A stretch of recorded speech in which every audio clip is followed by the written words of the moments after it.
Black and White, a 1932 Soviet cartoon based on the observations of poet Vladimir Mayakovsky on a visit to a Cuban sugar plantation. We have oppressed workers of all colors working for the corporation under the watch of the whip-wielding straw boss, another department of the corporation able to rest in the sun. The workers get tired, take a breath, and the straw boss keeps them in order with the whip, drawn in a cartoony style rather than the heroes, who are comparatively left neutral. The priest, a Cuban, a tool of the corporation, keeping the workers pacified with religious mumbo-jumbo.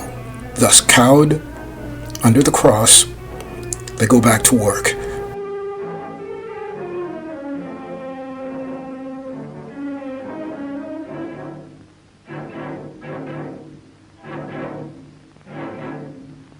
Tool of the government goes to the higher department and gains his profit from doing his job, insincere bowing. They have an agreement. Priest, looking like a blackface minstrel, dividing his take. Spinning wheels, spinning around. To the wheel of the boss of the entire operation. Interesting perspective animation, use of no lines, they call that self lines, very graphic.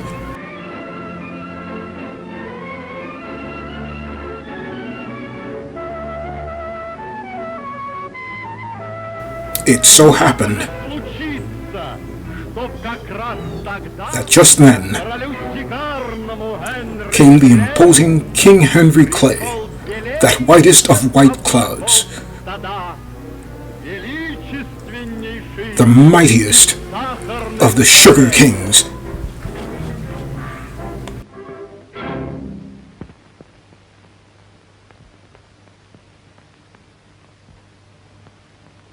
I beg your pardon, Mr. Black. Why is it that white sugar has to be produced by a black? A black cigar doesn't suit your mustache.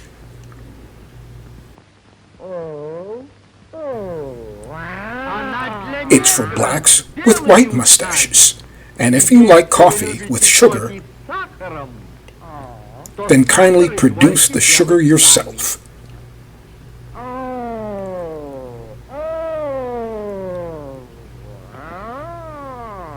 He doesn't know his place. Has to be kept in his place with violence.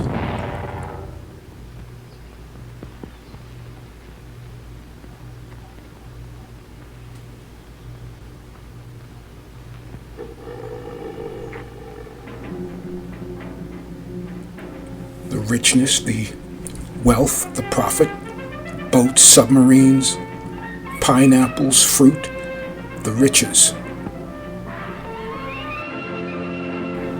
The casual racism of Western culture.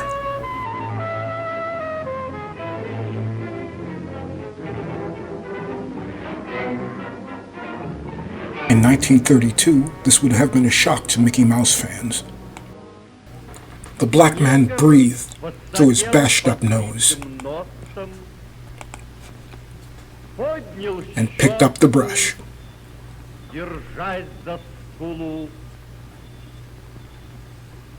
How was he to know that, with such a question,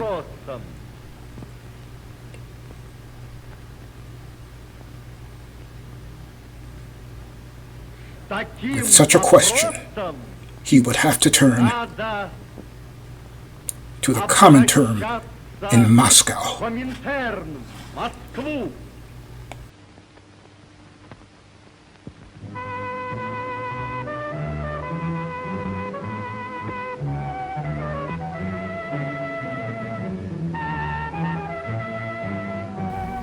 Lenin.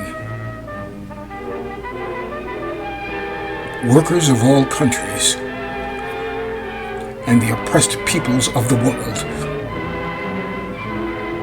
unite, thus illustrating the falsehood that the Soviet state was without racial prejudice. The Communist Party was still recruiting members in America. In 1932, the number had shrunken down to 6,000 and would finally be outlawed in 1956.